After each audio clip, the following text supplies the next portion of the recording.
Hey Corey, here's one from February of 2010. This is obviously before we worked on your setup much, where you still had that kind of C posture in your setup. And from face on, that was nice there, the length of the backswing, eh?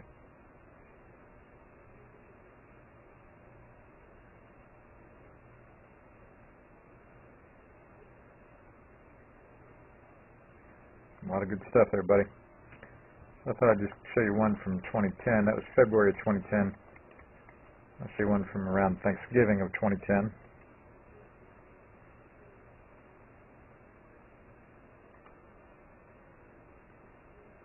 Head went down quite a bit there, didn't it? And that's when you were starting to get on your left side. Thankfully, that didn't last too long. I'm glad that didn't last too long, yeah.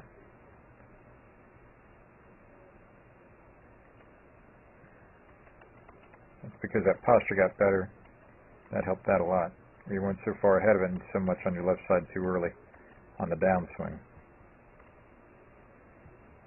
I would say call Chad and again find out what he's thinking about when he describes how much he likes your hands through impact. Because again, you and I both like them obviously in certain ways, but it'd be good to have him explain to you a little more. There you see that club face again, pointed down at the ground, very horizontal at that point in the follow-through. Which again, like I said, we've never talked about it, never really bitten it off before today to even begin to talk about it, but it's always been there, buddy. We're not going to find anywhere it's not like that. Here's one from October of 2010.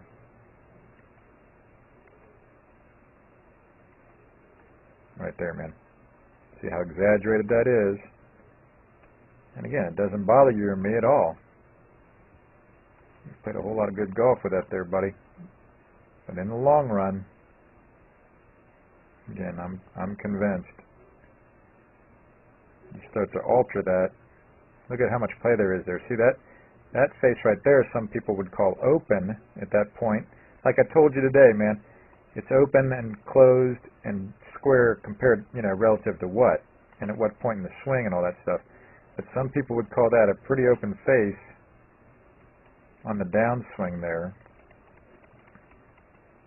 And then most people would call that a pretty closed face at that point in the follow-through.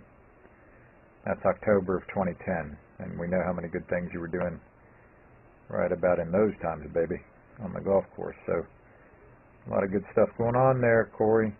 But in the long run, I think it's very good that we delve into this topic. Thanks again, man. Look forward to seeing you soon. Okay, now we're simply going to do a toe touch exercise. Put your feet together. Going to try to touch the floor. Go ahead. As you can see, we touch the floor. What do we normally see? See a lot of athletes go to about this point, that's it. Okay? And the reason they all come in and tell me, they say it's because their hamstrings are so tight, they can't touch their hamstrings or touch their toes. We simply put something in between their knees. Now squeeze your knees. There we go. When we do that, it basically engages the core, engages the hip and the hamstrings totally relax and allow that athlete to touch the floor. So it's not a hamstring problem, it's more of a hip hinging problem that we see. This is Joel Suggs. I sure enjoyed meeting you down at the Cincinnati Golf Show this weekend and showing you your swing on the 2D equipment that I have. And so I want to take about 2 or 3 minutes to just show you around Meadowlink.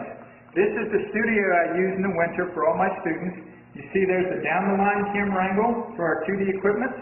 And then we have the face-on camera angle also. And then what we also have here is 3D equipment to where I can show you your swing from 6 different camera angles with this 3D equipment.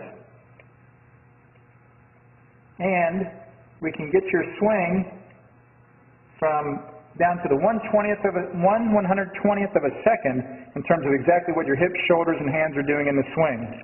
And then also, I have the most realistic hitting curve I've ever seen from puttersedge.com. So when you hit your full shots, it feels as realistic as possible. And then I have 3 different green speeds for you to practice your putting. 9.5 on the stim meter, 10.5 on the stim meter, and 12.5 on the stim meter. That's benefited my students tremendously. And then also I have a lot of learning aids like this Smart Stick. You can see the rest of those learning aids over here in my bag that we can work on to help you learn the certain fields in golf swing that you and I both want. And then also I help my students a lot with their equipment through the winter. This is a frequency analyzer where we twang your club and it gives us a reading here. And then also we plot your whole set, each club on these lines to see if the set is really matched or not. Quite often they aren't, and it helps my students tremendously when they find out what clubs are the offending clubs. Then if we get tired of being indoors and we want to go outdoors and hit some, we can do that. It's my daughter. Ellie, good to see you. I haven't seen her in weeks. No wonder you've been gone, Ellie. You've been out here playing in the snow all this time. But this is our natural turf area. This is closed until April, as you can see. But it's a fantastic area where we can step outside and hit some balls and get some real ball flight. Or, if we get pretty satisfied and things are looking better on the video here, we're kind of cooped up inside and want to go outside, we can step on out and hit balls and see real ball flight for about 5 or 10 or 15 minutes, however long you and I can stand the cold, out into the air, and we see them land at these different flags. I have a yardage book for this driving range. It's the first one I've ever seen in my life where we know exactly what it is with the front, back, and middle of each green.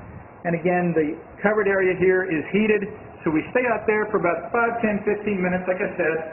It enables us to see some ball flight, and then we get satisfied that things are looking the way we want, and we come back inside, take off our coat, and look again at the video equipment to see how your swing's looking, to make sure that you understand it.